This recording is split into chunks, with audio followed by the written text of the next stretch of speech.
Bang, makan sushi tapi nak vibe hutan-hutan sikit. Boleh? Let's go.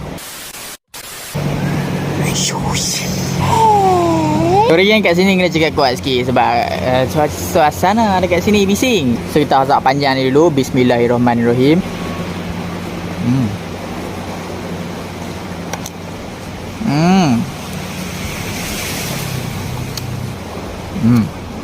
Sorry sebenarnya terkali. Kita asak ni pula. Bismillahirrahmanirrahim.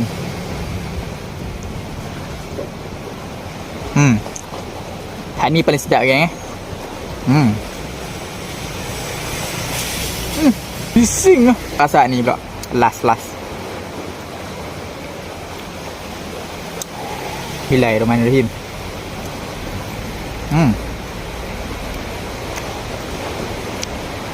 Sedap.